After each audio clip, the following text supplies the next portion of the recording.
Psalms 37.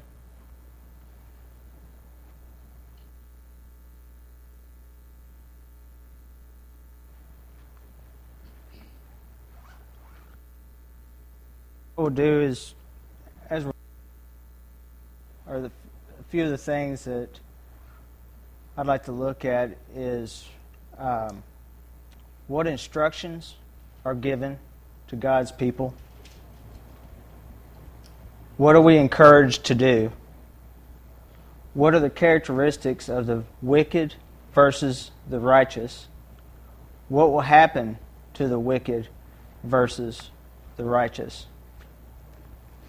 So as we're going through, if y'all could just take, mental notes, and then we'll go back and we'll find those areas. We'll only go through a few at a time, I guess.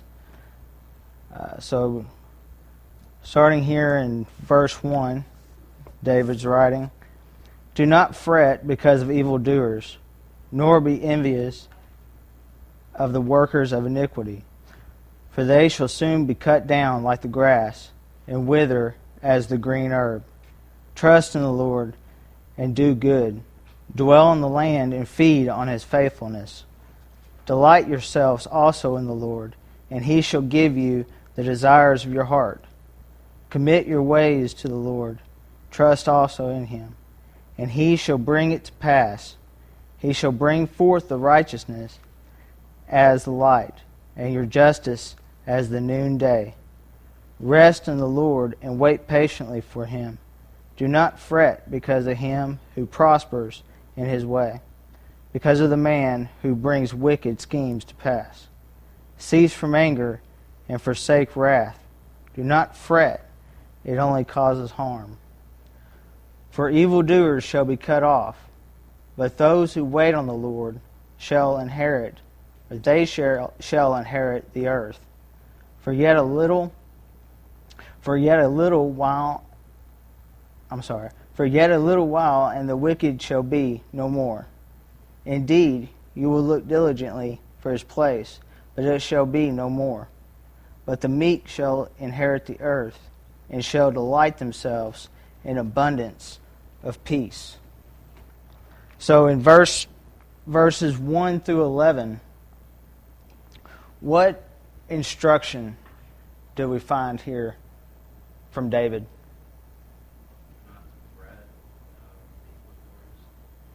Not to fret, not to be envious, and also the fret actually is repeated 3 different times. Verse 1, 7, and 8. So we can see that, and by the way, fret, I looked up the word fret as I take it usually as to worry. And it is, that is what it means, but the definition actually doesn't say worry.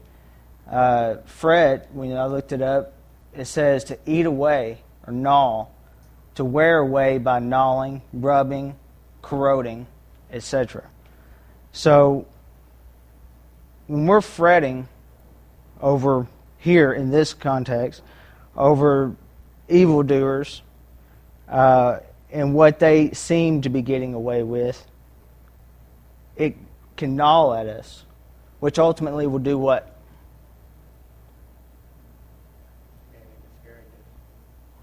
Discourage, yeah. Discourage us. And it can also cause multiple health problems. And I never really had thought about it that way. I just always thought of fret as worry. I never really put it together as eating away at something. But also, notice what it does say to feed on. In verse 3, it says, "Trust in the Lord and do good. Dwell in the land and feed on his faithfulness." So I guess in short, I was thinking of the gnawing. Well, instead of gnawing away at or fretting at what the evil is doing, to keep your mind concentrated on the faithfulness of God. is what I got out of that. Also, what are we encouraged to do here in these verses? We went over, some of them were there right there in 3.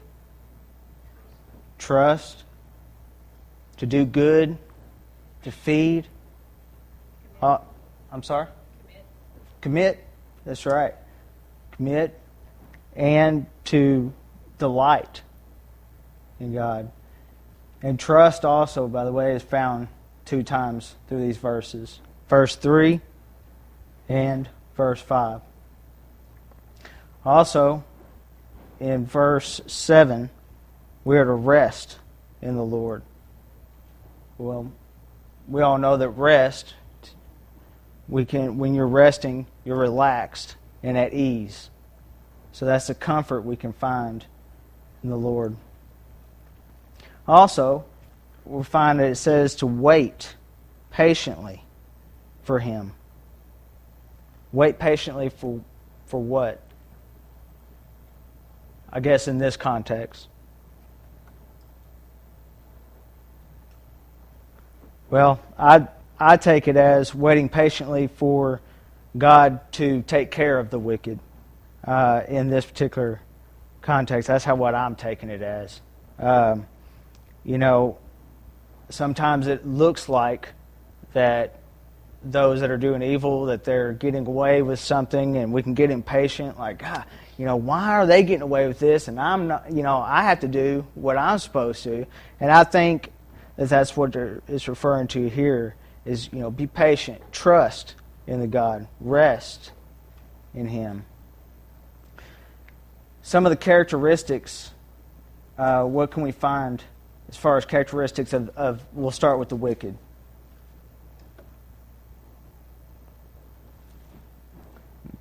Verse 1, how about just evildoers? That says a whole lot about character in itself. Workers of iniquity. They work at it. This is something that they have taken upon themselves, to make sure that this is what they're doing. They're working at this. This is something that they're setting up. Also, notice in verse 7, when it says here, because of the man who brings wicked schemes to pass. Schemes. So they're scheming this together. They're plotting all this together. So they're working and they're plotting to do what? Exactly. So those are some of the characteristics that we see here. What are... let's see. I'm sorry, I lost my place right here. And then ultimately, what happens in these verses to the wicked? That's right, they're cut off. They'll wither away as the green herb. And cut down. And then in verse 10, they're no more.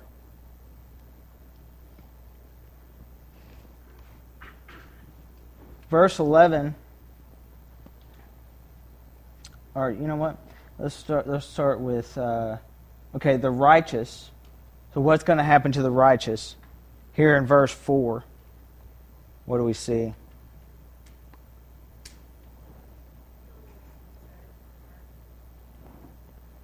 That's right. And I put a note down here of what desires.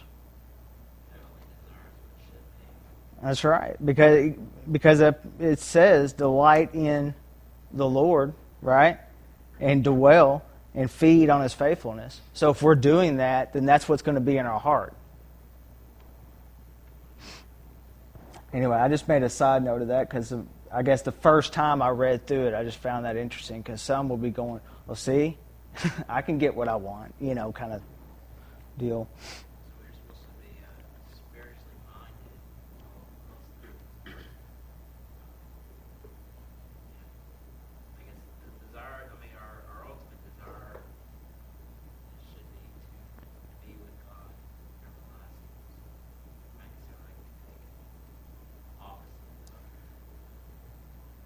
Yeah.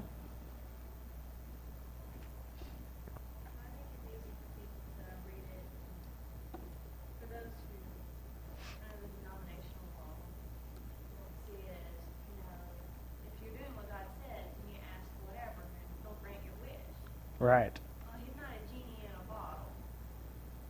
Yeah, just granting wishes, right? Rub it, let him come out, and poof. Yeah, and see, that's what I was getting at here, because when I first read it, that's what crossed my mind, and so of course, I reread it and came to the same conclusion as we did here. Okay, and what about in verse 6 here? He says, "He shall bring forth the righteousness as the light, and your justice as the noonday." So, the noonday.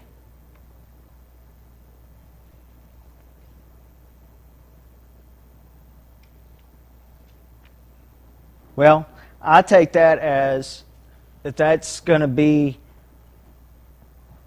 when the sun is at, and I did not look this up, but I think that's when it's at its highest point. So that's going to be for all to see. When it's at its highest point, that's for everybody to see. And it says that he shall bring forth righteousness as the light. So you're going to shine for everyone to see. I can't remember where, so I can just paraphrase, but it talks about where it's going to bring forth, I guess, all matters to light, exposing. I can't remember what it was. Yeah.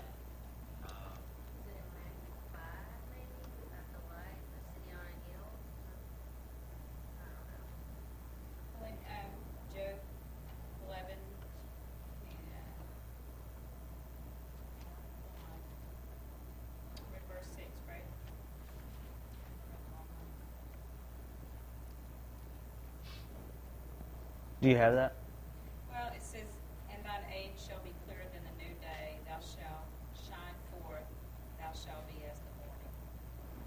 Okay. So we can see that the righteous are going to shine. Obviously, the wicked are going to be cut off and be no more. Verse 9. Actually, let's see here. Starting in verse 10 here. "For yet a little while, and the wicked shall be no more. Indeed, you will look diligently for his place, but it shall be no more. But the meek shall..."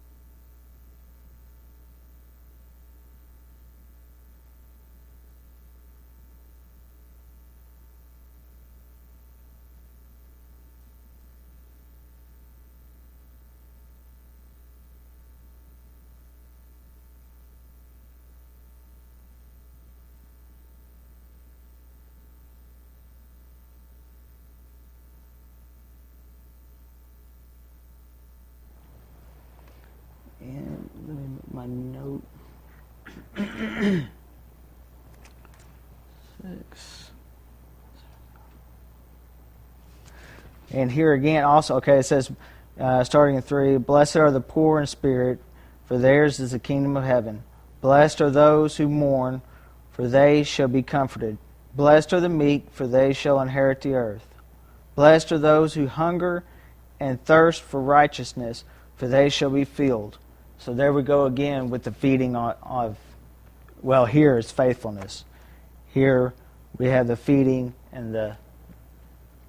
So I just thought that was also interesting that Harry's talking about feeding again. So we are to feed on the Word, or on God's faithfulness, which is through His Word. Okay. Okay, so keep reading here. Okay, so I'm going to start, well, let's start in verse 12 here. "The wicked plots against the just, and gnashes at him with his teeth. The Lord laughs at him, for he sees that his day is coming. The wicked have drawn the sword, and have bent their bow, to cast down the poor and needy, to slay those who are of upright conduct. The sword shall enter their own heart, and their bows shall be broken. A little that a righteous man has is better than the riches of many wicked. For the arms of the wicked shall be broken, but the Lord upholds the righteous. The Lord knows the days of the upright, and their inheritance shall be forevermore, or forever. They shall not be ashamed in the evil time, and in the days of famine they shall be satisfied. But the wicked shall perish, and the enemies of the Lord, like the splendor of the meadows, shall vanish. Into smoke they shall vanish away. Here in 20, does somebody have that they shall be like lamb's fat thrown in fire? Yes. You have that? They should be as the fat of the lambs. Yes. And thrown in there. And if, I don't know, I picture that kind of like when, if you've ever taken fat and thrown it in a fire, it just melts and just goes to nothing. And mine doesn't have that. I think that's a King James. Is that what you have? Yes. Did you have something to add about that? Oh, okay. Sounds like bacon. You get pork bacon, the pork bacon, you cook it, and it shrivels up because the fat Yeah. burned off. Not all of it, but most of it. Yeah. And I think it says that it'll in your verse, in the King James version, is that what you have? It says, but the wicked shall perish, and the enemies of the Lord shall be as the fat of the lambs. They shall consume, into smoke shall they consume away.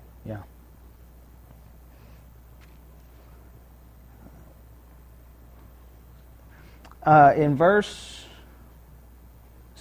let's see here, 16, we have an encouragement right here. A little that the righteous man has is better than the riches of many wicked. So, just by just reading that, does that mean that if you follow in God's steps that you're going to have less than everybody else? No. I don't think so at all. But in this, what they're, in other words, when they take, when you look up envy, it's a feeling of discontent and ill because of others' advantages and possessions. So, is what that means. And when we look back at 1, it's talking about being envious of others. So, just because they may, yeah. No. The scripture that comes to mind to me, it says, what does it profit a man to gain the whole world? Yeah. So, There you go. I can't remember where it's found.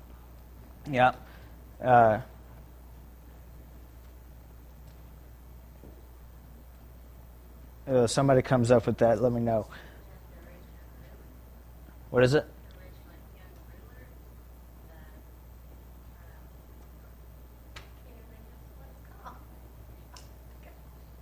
Well, if you come up with it, or if anybody else comes up with it, let me know. In the meantime, we'll keep going. What is some of the characteristic of the wicked that we find? That's 12 through 20, by the way, that we just...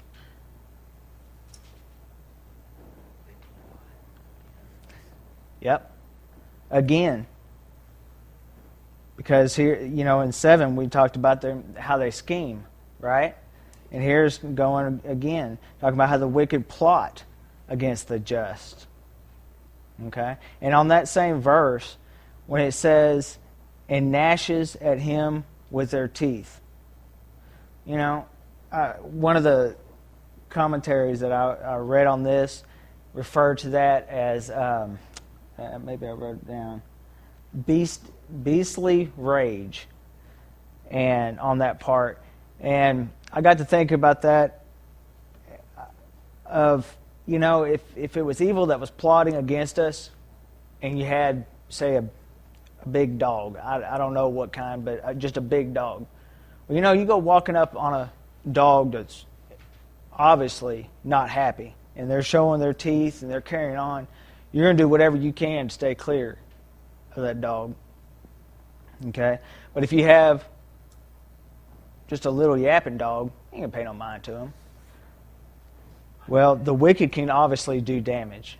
Yes? Matthew 16:26. Matthew. Okay. Let's take a look.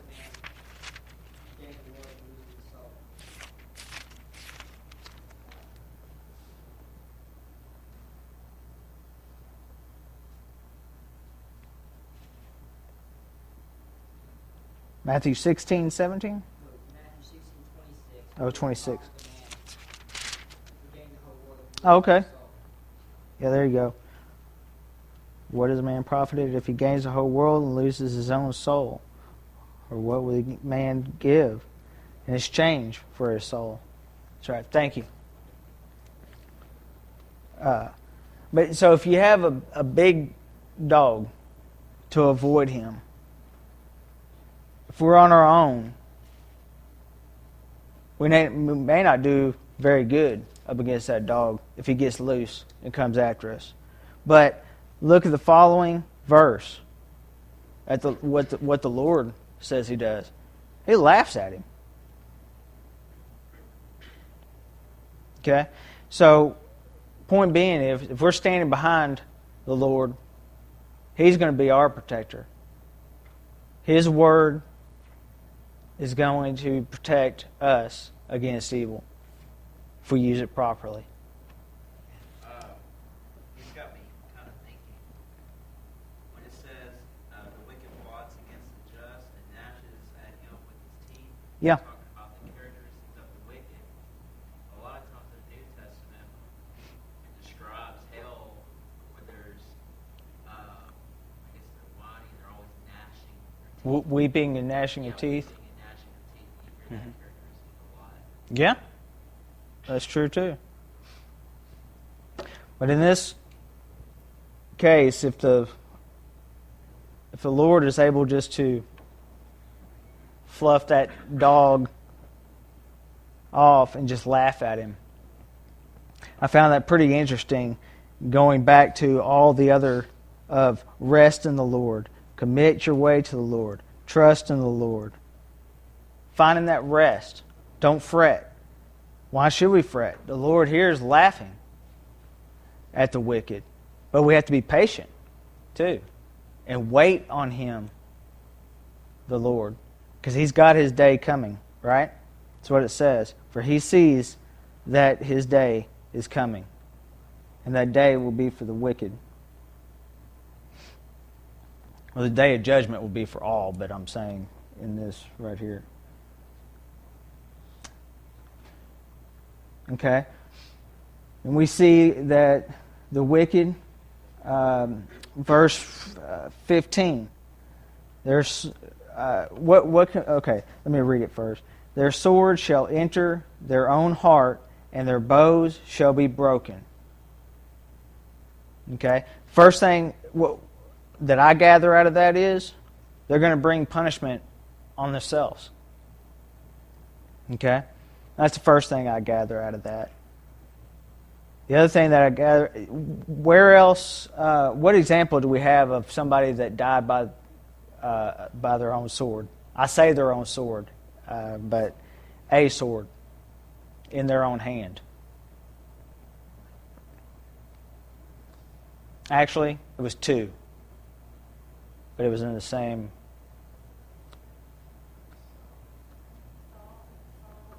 Told his armor bearer stab him, basically kill him. That's right. So he wouldn't be humiliated.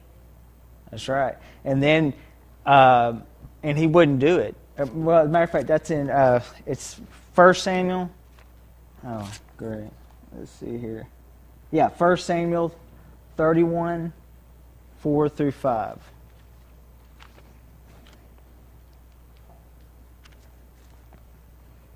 Then Saul said to his armbearer, "Draw your sword and thrust me through with it, lest these uncircumcised men come and thrust me through and abuse me." When his armbearer would not, for he was greatly afraid. Therefore Saul took a sword and fell on it. And when his armbearer saw that Saul was dead, he also fell on his sword and died with him.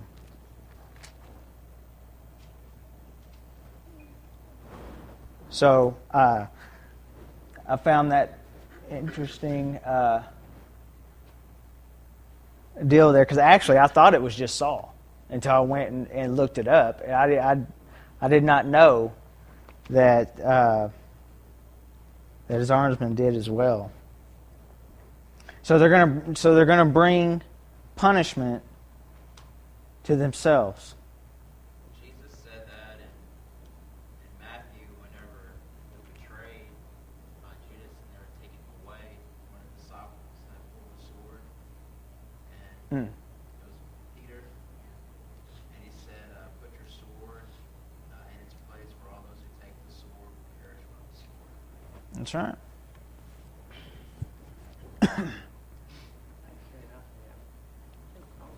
Saying that Saul was more or less dead, and that there is this fellow that comes to David to say that I met Saul, and he was writhing and in pain, and that he asked me to kill him, and I killed him, and then he thought David would be happy, but David wasn't happy at all about it, and he executed him. I forget where that's at. I'm not familiar with that. If you find it, though, I'd like to. Okay. And also, in verse 17, it says, "For the arms of the wicked shall be broken, but the Lord upholds the righteous." Any thoughts on that? If the arms of the wicked are broken, then what?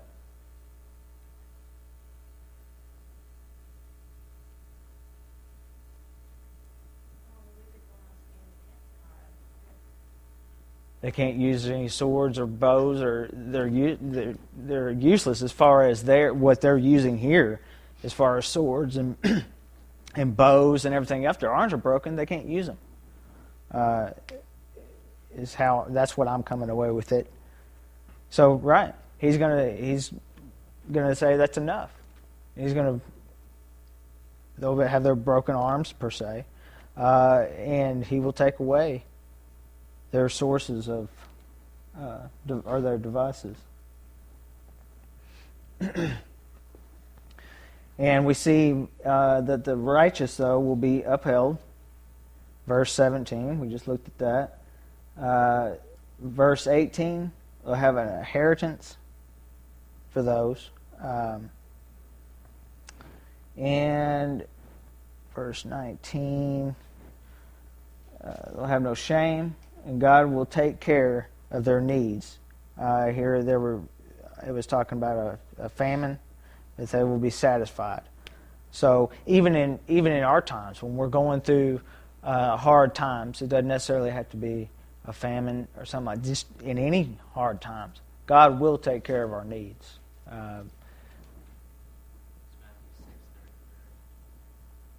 What, with the birds of the air? Yeah. Mm. Let's see first. King, yes. I don't know if it's that, but I know what you're talking about. The birds in the air, the air.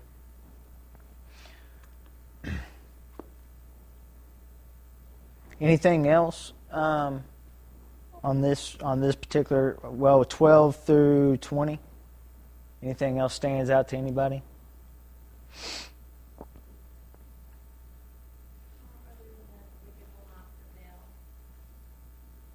That's right. They make traps and fall into their own traps. They might succeed now, but they're not going to survive. Ultimately, they'll disappear. And I think the biggest thing that I got out between 12 and 20 was 15 there, which is what we just talked about, which is what you're saying. That, I mean, ultimately, they'll bring punishment upon themselves. Verse 20 jumps out at me. The latter part says, like this, what? But the wicked shall perish, and the enemies of the Lord. Like the splendor of the meadows shall vanish.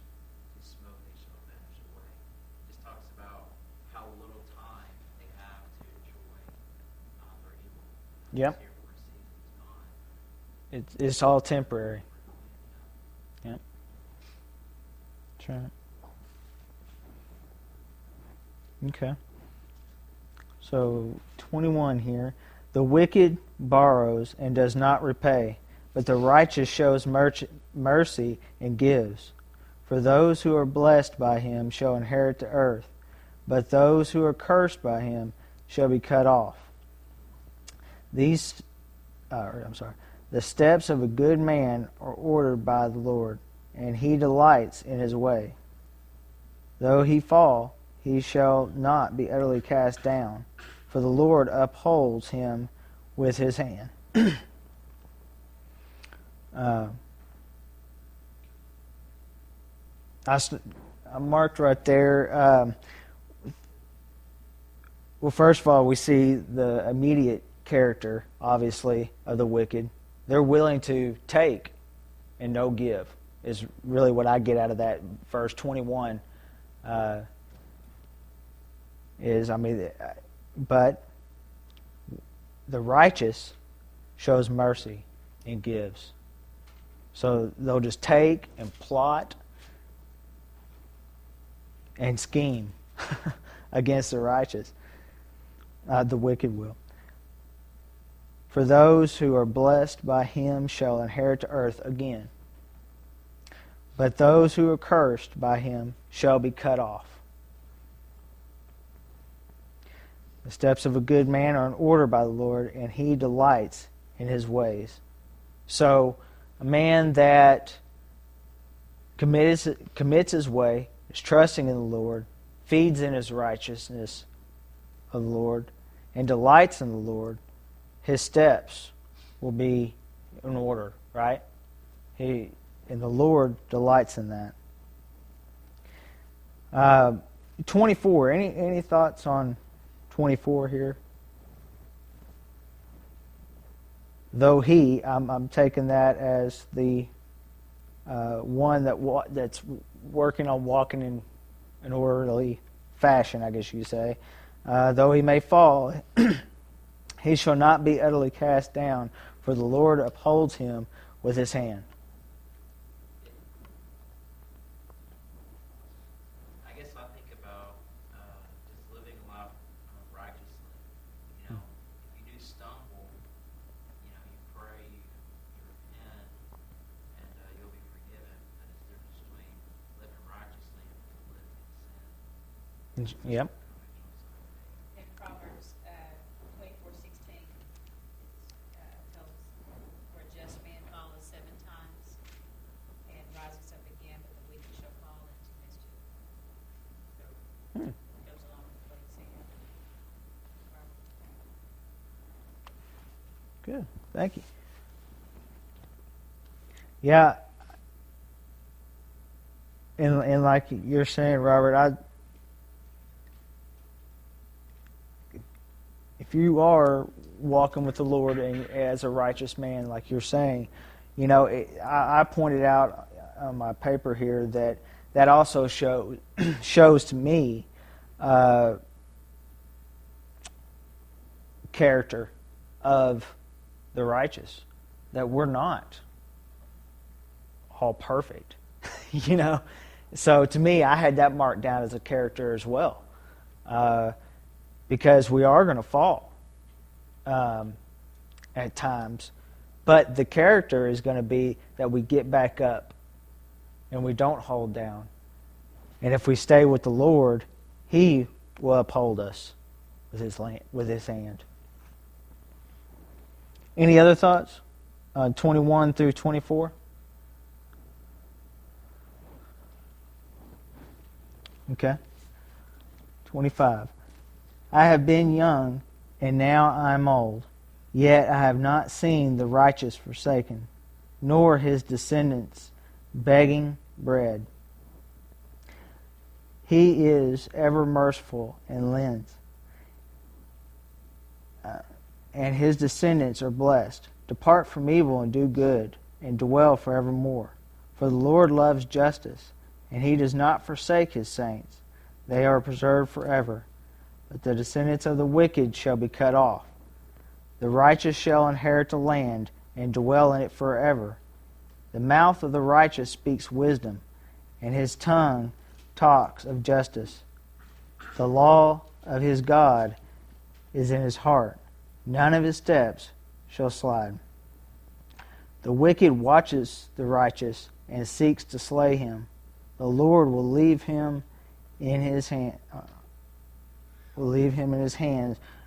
The Lord will not leave him in his hand, nor condemn him when he is judged. Wait on the Lord and keep his ways, and he shall exalt you to inherit the land. When the wicked are cut off, you shall see it. Okay, so 25 through 34.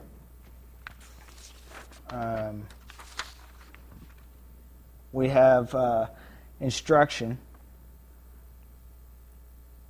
in verse 27 here. To depart from evil. And, well, I put that down because I had two different things here, as encouragement and instruction. And he says, depart from evil. I take that as instruction and encouragement. So I kind of had it as both. I was kind of going to give y'all's thoughts on that, but that's how I had it down. It says, and do good. Well, that's encouragement. And dwell forevermore. Okay, so in verse 27, I take it as instruction and encouragement. If,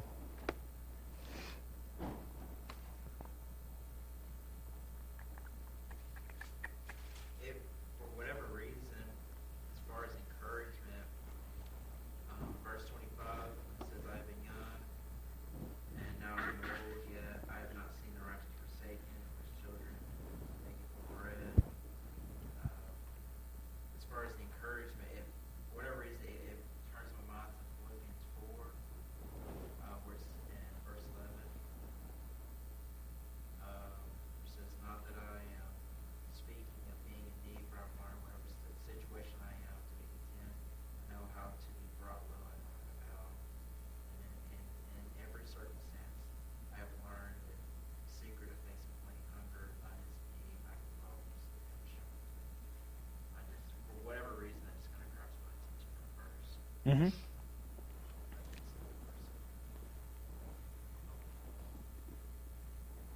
see it as proof that he was young once, now he's older, and in his lifetime he's never seen God forsake the righteous. The righteous has always been taken care of. That's right. God has never let his people down.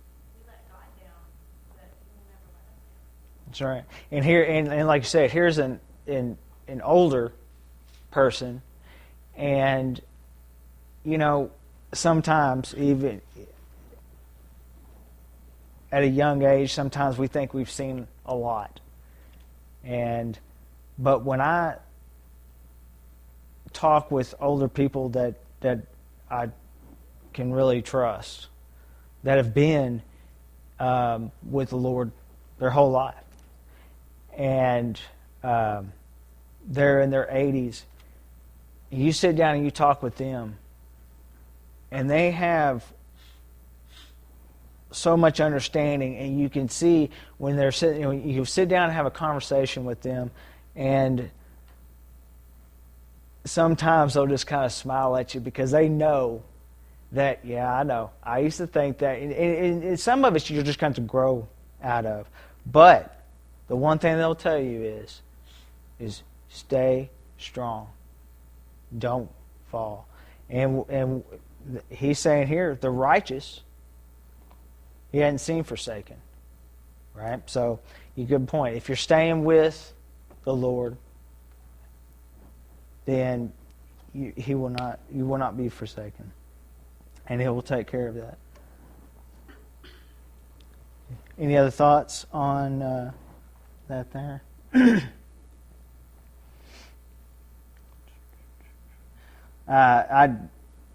Let's see. I had as far as character, again, we see verse 32, plotting stuff out again. That doesn't come as a shocker to me or anything like that, but that's kind of hard for me to really wrap my mind completely around, that you would have somebody literally sitting there trying to plot something to do evil. I just... It reminds me what the Jews did for Christ. I mean, that's what they did. They watched him and Yeah. tried to find a way to kill him. Yeah, exactly. Waiting for him to slip up, constantly trying to question him and get him to slip up on his answers. And yeah, you're right. You're right. And just constant. And I think that's why in here it's mentioned several times, scheming and plotting, and now they're watching. You know, I mean, wow.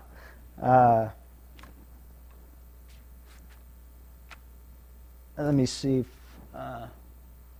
You know what?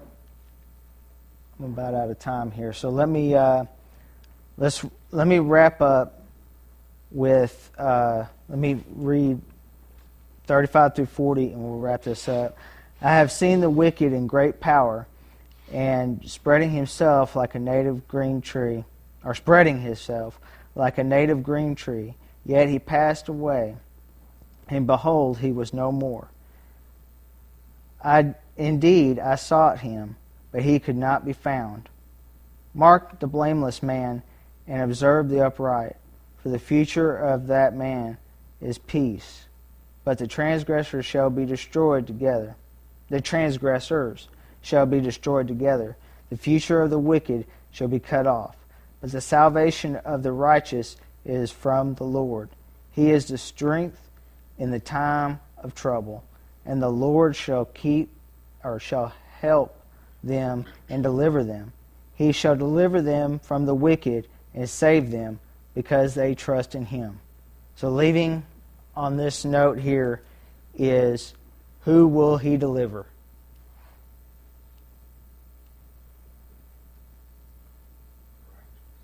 The righteous and those who believe or trust in him. Right? All right. Thank you.